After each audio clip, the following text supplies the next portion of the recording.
Burning topic నడుస్తోంది. వినిపిస్తోంది, ఇంకోవైపు విద్యార్థులు పోట్లాడుతున్నారు. మనకున్నటువంటి లంగ్స్ ఆఫ్ ది వరల్డ్ ఏంటి, సో అలాంటప్పుడు మనకు కనపడేటి ఏంటంటే ఇలాంటి ఈకో సిస్టమ్ ఉన్నటువంటి వాటిని మనం కొంచెం ఉన్నదాన్ని డిస్టర్బ్ చేయడం కంటే నేను ఒక రకంగా చదువుతాను, మీరు ఒక రకంగా చదువుతున్నారంటే అది భాషలో ప్రాబ్లమా లేకుంటే చదివే వాళ్ళ ప్రాబ్లమా? ఇక్కడ గవర్నమెంట్ ఇంకేదన్నా బెటర్ ప్లేస్ డెవలప్ చేస్తే ఆ ప్లేస్ కూడా ఉపయోగం ఉంటుంది. ట్రాన్స్పరెంట్ సిస్టమ్ అనేది ఉంటే బాగుంటుంది. క్లీన్ చేసే ప్రాసెస్ స్టార్ట్ చేయగానే వెంటనే మళ్ళీ ఇస్తాం. ఒకవేళ గవర్నమెంట్ కనుక అది పాడు చేస్తే మళ్ళీ మా గవర్నమెంట్ వచ్చాక మళ్ళీ ఈకో పార్కుని చేస్తుందని చెప్తున్నారు. తప్పది కూడా. నమస్తే, దిస్ ఇస్ అనుష కుమల్. సో ఇప్పుడు బర్నింగ్ టాపిక్ హెచ్సియు.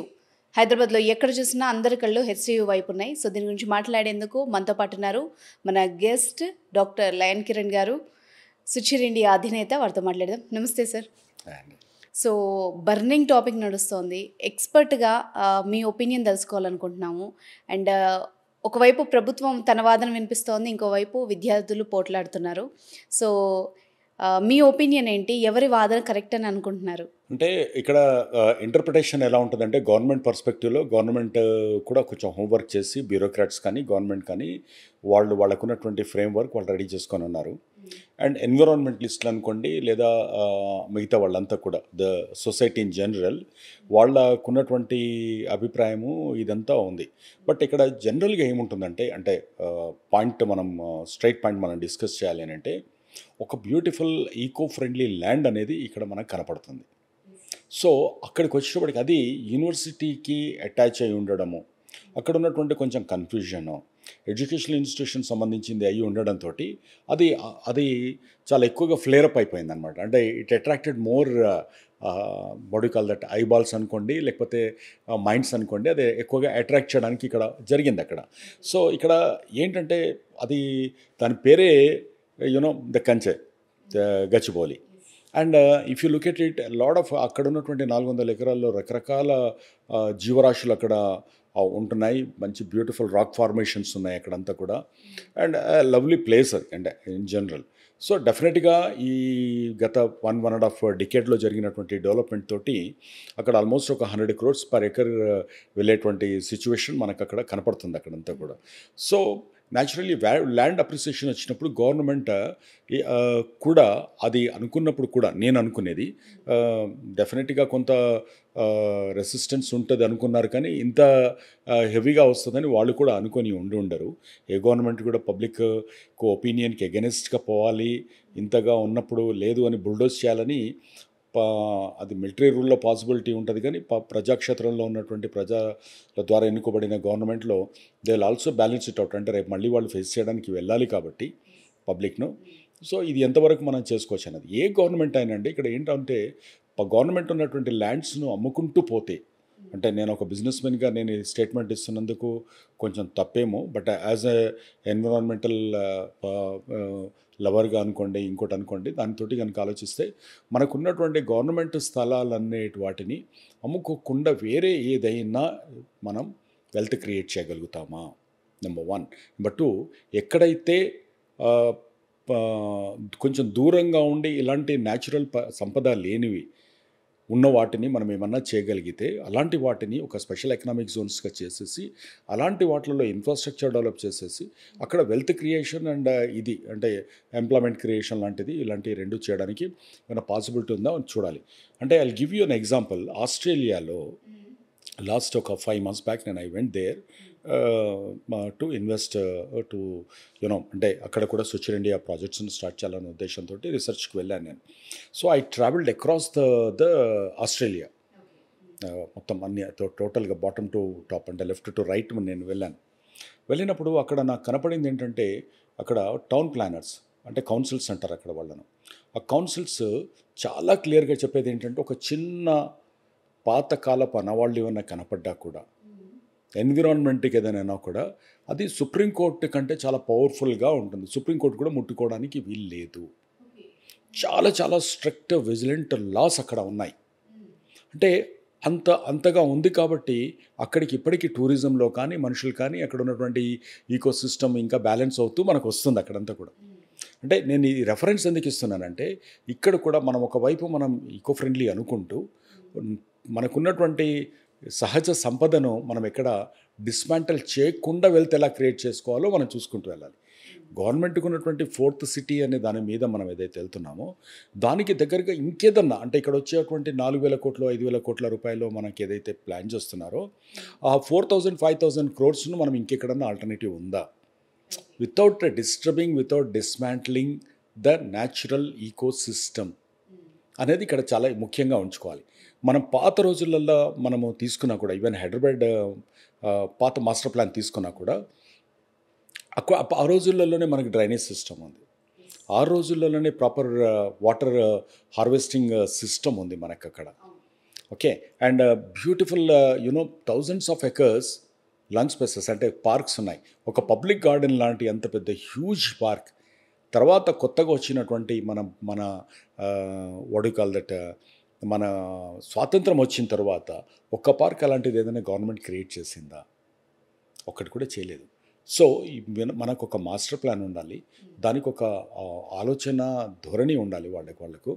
దాంట్లో ఎంత పాపులేషన్ పెరుగుతుంది, ఎంత పాపులేషన్కు ఎలాంటి బ్యాలెన్సింగ్ సిస్టమ్ ఎలాంటిది అవసరం ఉంటుంది, లైఫ్ స్టైల్ ప్లస్ వాళ్ళకు ఉన్నటువంటి క్వాలిటీ ఆఫ్ లివింగ్ స్టాండర్డ్స్ను మనం ఎలా ఇవ్వగలుగుతాము అనేది చాలా చాలా ఇంపార్టెంట్. సో మీ పొల్యూషన్ను మీరు కంట్రోల్ చేసుకోవడానికి, మీ పొల్యూషన్ అబ్జర్వ్ చేయడానికి, ప్రాపర్ ఆక్సిజన్ మనకు పోవడానికి Amazon almost 40-45% of the oxygen మనకు అమెజాన్ ఇస్తుంది. లంగ్స్ ఆఫ్ ద వరల్డ్ అని అంటారు కదా, మనకున్నటువంటి లంగ్స్ ఆఫ్ ది వరల్డ్ ఏంటి? సో అలాంటప్పుడు మనకు కనపడేటి ఏంటంటే ఇలాంటి ఈకో సిస్టమ్ ఉన్నటువంటి వాటిని మనం కొంచెం ముట్టుకోకుండా ఉంటే బాగుండేదని నేను పర్సనల్ లెవెల్లో నాకున్నటువంటి ఒపీనియన్ అది. సూపర్. అయితే గోపనపల్లి దగ్గర యూనివర్సిటీకి సంబంధించి దీనికి బదులుగా ల్యాండ్ ఇచ్చారు అని గవర్నమెంట్ చెప్తోంది. ఇంకోవైపు హెచ్సియు విద్యార్థులేమో ఇచ్చారు మళ్ళీ తీసేసుకున్నారని వాళ్ళు చెప్తున్నారు. సో మీరు అన్నట్టుగా ఆల్టర్నేటివ్గా ఉన్నదాన్ని డిస్టర్బ్ చేయడం కంటే గవర్నమెంటే ఇంకేదన్నా బెటర్ ప్లేస్ డెవలప్ చేస్తే ఆ ప్లేస్కి కూడా ఉపయోగం ఉంటుంది కదా అని బయట నుండి వ్యక్తం అవుతున్న అభిప్రాయం. మీకు ఏమనిపిస్తోంది? డెఫినెట్గా అండి. నేను కూడా ఏమంటానంటే ఇప్పుడు ఫర్ ఎగ్జాంపుల్ గోపనపల్లిలో వాళ్ళు ఇచ్చిన దాన్ని మళ్ళీ ల్యాండ్ యూజ్లో మళ్ళీ దాంట్లో ఏది పెట్టారు, ఈ కన్ఫ్యూజన్స్ ఏంటి? First we should check our records క్లారిటీగా ట్రాన్స్పరెంట్గా ఎవరికి కనపడ్డా అదే కనపడేలాగా ఉండాలి ఫస్ట్. సో అక్కడ అలాంటిది జరిగినప్పుడు మనకి ఇలాంటి కన్ఫ్యూజన్స్ ఏది రాదు. ఇంటర్ప్రిటేషన్స్ నేను ఒక రకంగా చదువుతాను, మీరు ఒక రకంగా చదువుతున్నారంటే అది భాషలో ప్రాబ్లమా లేకుంటే చదివే వాళ్ళ ప్రాబ్లమా? అక్కడ రాసినటువంటి లిపిలో ప్రాబ్లం ఉందా లేకపోతే మనం అర్థం చేసుకునేటువంటి వీళ్ళల్లో ప్రాబ్లం ఉందా? సో అక్కడ అలాంటిది ఎప్పుడు అలా గవర్నమెంట్ అలా కాకుండా ట్రాన్స్పరెంట్ సిస్టమ్ అనేది ఉండుంటే బాగుండేదని నా ఒపీనియన్ అండి. దానికి అసలు ఈ గొడవంతా అకాడమిక్ వాటికి తప్ప వేరే వాటికి వాడకూడదు అని అందులో సర్టెన్ రూల్ ఒకటి పెట్టారు అని చెప్పేసి చెప్తున్నారు. అప్పుడే రిజిస్ట్రేషన్ చేసేసి ఉండుంటే అసలు ఈ గోల ఉండేది కాదు కదా అని కూడా అంటున్నారు. అంటే అప్పుడు ఏమైందండి, కొన్ని వేల ఎకరాలు రికార్డ్స్, ఇది సెంట్రల్ గవర్నమెంట్ అంటే Hyderabad central university is HRD department డైరెక్ట్గా అండర్లో ఉంటుంది ఇది. సో చాలా వరకు అప్పుడు ఉన్నటువంటి యూనివర్సిటీస్ పాతే కనుక తీసుకుంటే వాటన్నిటికీ ఫస్టే వాళ్ళంతా చేశారు. కాంపౌండ్ తర్వాత ఎక్స్పాన్షన్కి పోతామనో, తర్వాత కాంపౌండ్ కట్టుకోవచ్చనో, ఇలాంటివన్నీ జరిగాయి. రెండోది ఏంటంటే ప్రతి యూనివర్సిటీలో వాళ్ళ ఎస్టేట్ ఆఫీసర్ అని ఒకతను ఉంటాడు. ఆ ఎస్టేట్ ఆఫీసర్ పని ఏంటంటే ఇవన్నీ కంప్లీట్ చేసుకోవాలి. బట్ అన్ఫార్చునేట్లీ మనకు కొన్ని తరాల పాటు కొన్ని జనరేషన్స్ పాటు గవర్నమెంట్ అంటే ఇప్పటికీ మనం వాళ్ళ మీద సెటర్లు వేసుకునేది ఏంటంటే గవర్నమెంట్ ఆఫీస్ లాగా పనిచేస్తుంది అని అంటాం మనం. అంటే ఆ లెథార్జీ అనుకోండి, ఓనర్షిప్ లేకపోవడం, అంటే ఇది నా బాధ్యత అంటే వాళ్ళు సొంతానికి ల్యాండ్ ఏదన్నా ఉంటే లీవ్ పెట్టిపోయి ఎలా చేసుకుంటారో అలా చేసుకోకపోవడం వల్ల ఆ కోఆర్డినేషన్ బిట్వీన్ హెచ్ఆర్డి డిపార్ట్మెంట్ ఇక్కడ లేకపోవడం వల్ల ఇంత డిమాండ్ వస్తుంది అనేది లేకుండా ఉండడం వల్ల వదిలేయడం వల్ల జరిగింది. ఇంతెందుకు మీరు ఉస్మానియా యూనివర్సిటీ ల్యాండ్స్ కనుక తీసుకుంటే అదే సిచ్యువేషన్లో almost 60% 50 to 60% of the Osmania university lands are gone. మీకు ఇప్పుడు అది తీసుకుంటే ఆల్మోస్ట్ మీకు విజయనగర్ దాకా ఉన్నటువంటి ల్యాండ్స్ అన్ని కూడా కనపడతాయి అందులో. అది కొద్దిగా ఎంకరేజ్ చేసుకుంటూ వచ్చేసారు. ఎక్కడ దాకా ఉంటే అది కూడా పోతుందేమో అని వాళ్ళు లోపలికి కాంపౌండ్ కట్టుకున్నారు. బట్ ఈ రోజున సర్వే పెట్టమని చెప్పండి, అసలు చాలా కాలనీలు ఎగిరిపోతాయి, చాలా అపార్ట్మెంట్స్ ఎగిరిపోతాయి అక్కడ. సో ఎంత హ్యూజ్ ల్యాండ్ అక్కడ దానికి ఇచ్చింది అప్పుడు ఆ రోజు ఉన్నటువంటి ప్రభుత్వం, ఆ రోజు ఉన్నటువంటి వాటెవర్ నిజాం గవర్నమెంట్ కానీ ఇది కానీ ఎంత ఎంత ఎంత బ్యూటిఫుల్ ఆర్కిటెక్చర్ తోటి వాళ్ళు డెవలప్ చేశారు. సో ఎంత హ్యూజ్ ల్యాండ్స్ని పెట్టారంటే ఒక యూనివర్సిటీ అనేది ఒక 200-300 ఇయర్స్కు సంబంధించిందండి.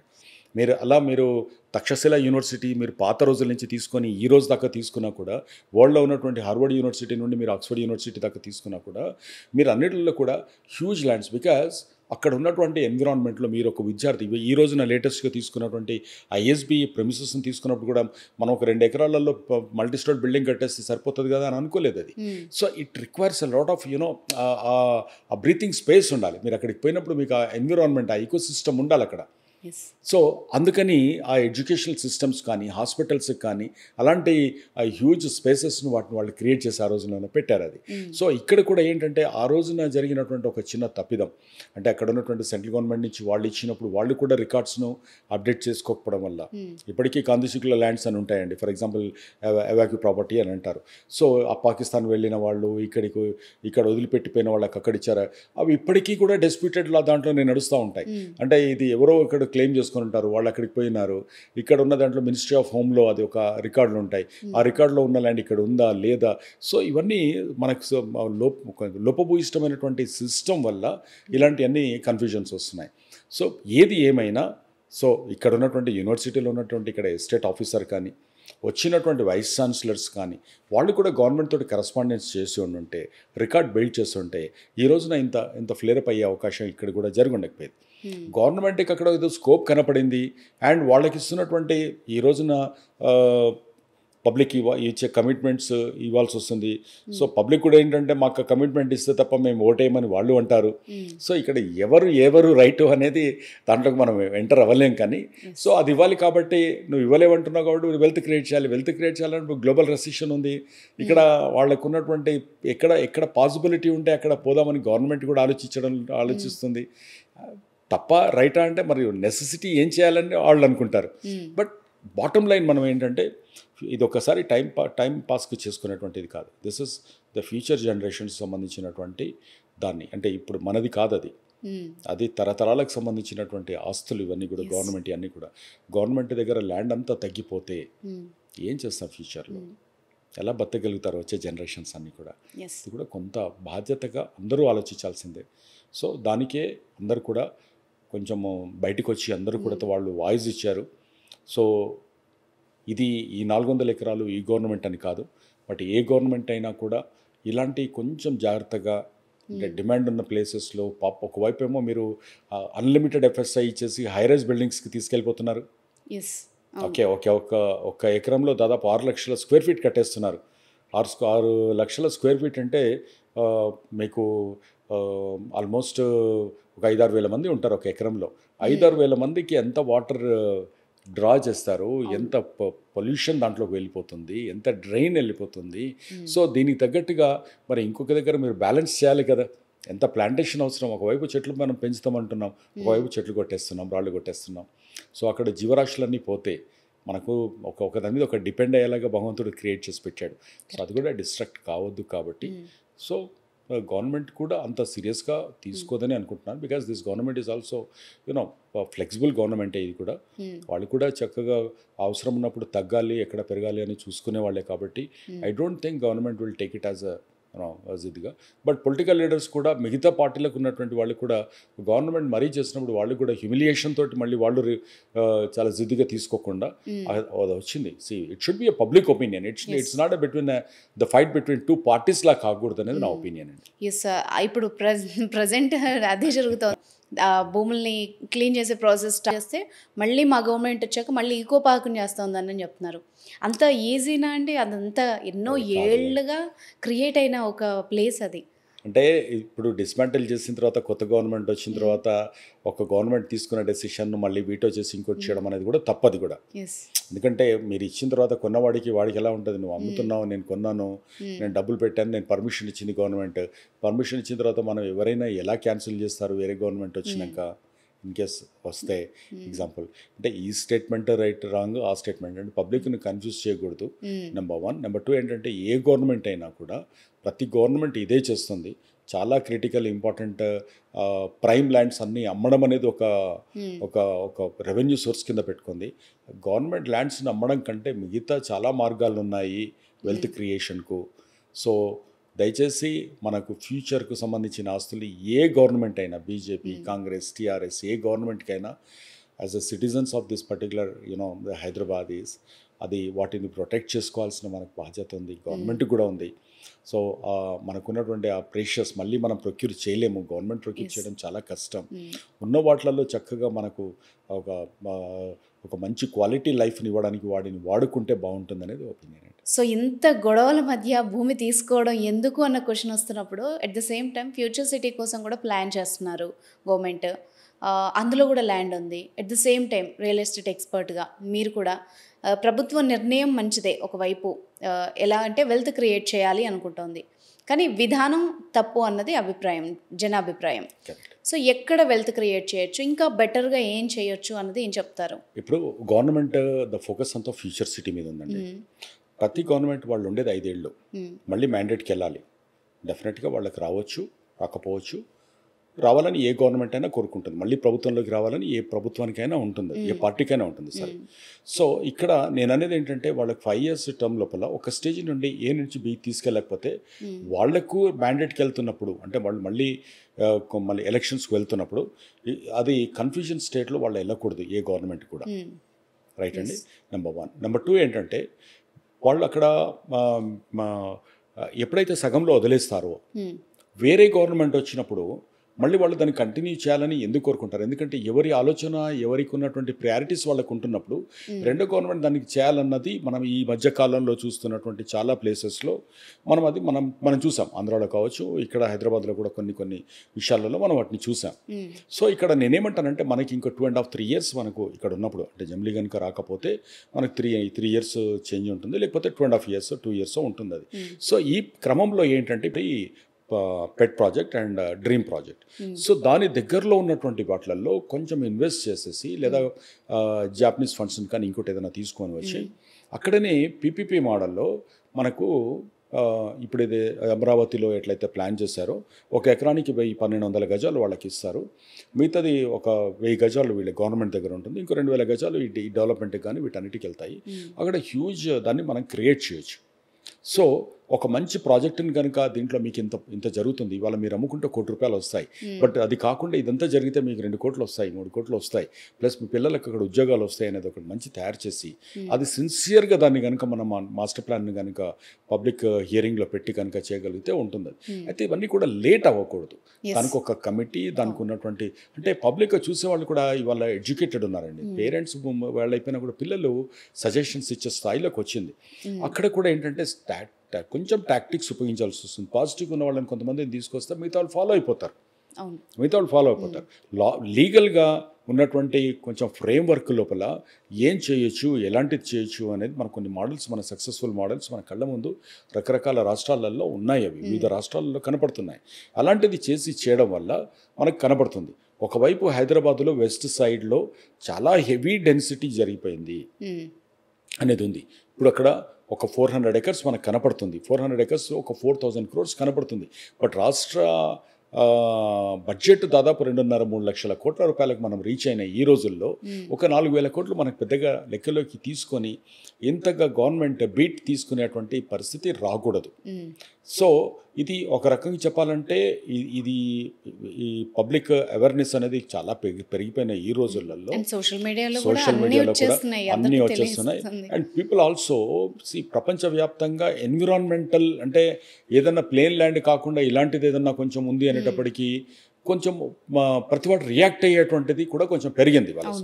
సో ప్రతివాడికి కూడా is able to express it through the social platforms. ఇప్పుడు మన హెచ్సియు గురించి బాలీవుడ్ నుంచి అవుట్ ఆఫ్ కంట్రీ నుండి సెలబ్రిటీస్ కూడా ఇప్పుడు రియాక్ట్ అవుతున్నారు, ఎందుకంటే నేచర్ ని టచ్ చేశారు కాబట్టి.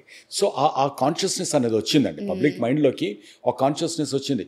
మనకు చిన్న రోడ్డు మీద ఎక్కడన్నా చిన్న డాగ్ని ఏదన్నా అంటే తెల్లారు అని ట్రోల్ చేసేసి చాలా అందరినీ ట్యాగ్ చేసేస్తున్నారు ఒక చిన్న దానికి. సో ఆ రకమైనటువంటి అవేర్నెస్ అనుకోండి, ఆ కాన్షియస్నెస్ అనేది బాగా వచ్చిన ఈ టైంలో చాలా అంటే మనకంటూ ఇంటెలిజెన్స్ ఇది బాగా పనిచేయాలి. దేని చేస్తే ఏం జరుగుతుంది, ఎలా ఉంటుంది అనేది ఒకటి జరగాలి. సో ఇలాంటివి జరిగినప్పుడు ఏంటంటే అది రెండో ఇనిషియేషన్ అంటే రెండో ప్రయోగాన్ని అది దెబ్బతీసే ఛాన్సెస్ ఉంటాయి గవర్నమెంట్కు. ఇది కాకుండా ఇంకేదైనా చేద్దాం అనుకున్నప్పుడు అతి జాగ్రత్తగా పోయేటువంటి పరిస్థితి అక్కడ మనకు వచ్చే అవకాశాలు ఉంటాయి అక్కడ. సో అలాంటి అవకాశాలు మనం పొడగొట్టుకోకూడదు ఏ ప్రభుత్వాలు కూడా. సో ఇక్కడ ఏంటంటే ఇప్పుడు మనకున్నటువంటి కొత్త దాంట్లో ఎలా వెల్త్ క్రియేట్ చేయాలి, ఎక్కడ ల్యాండ్ అనేదే మనం అయినప్పుడు ఫస్ట్ ల్యాండ్ కాస్ట్ను పెరగడానికి ఆ సెంటిమెంట్ని ఫస్ట్ బూస్ట్ చేయాలి. సెంటిమెంట్ ఫస్ట్ బూస్ట్ చేయాలంటే ఇక్కడ ఉన్నటువంటి వాళ్ళల్లో డబ్బులు బయటికి తీయాలంటే ఎలాంటి జీవోలు, ఎలాంటి ఫ్రెండ్లీ ఆఫీస్ నోట్స్ కానీ, గవర్నమెంట్ ఆర్డర్స్ కానీ, సర్క్యులర్స్ కానీ ఎలాంటివి తీయాలి. రిజిస్ట్రేషన్ను కొంచెం రేట్ తగ్గించమన్నాము, దానికి తగ్గించుకున్న రెవెన్యూ తగ్గకుండా మార్కెట్ వాల్యూని కొంచెం పెంచుకోమని చెప్పారు. ఫీమేల్ రిజిస్ట్రేషన్స్లో కొంచెం తగ్గించుకోమని చెప్తున్నారు. Example charges, non agriculture land conversion charges ఉన్నాయి, వాటిని కొంచెం చేయడము.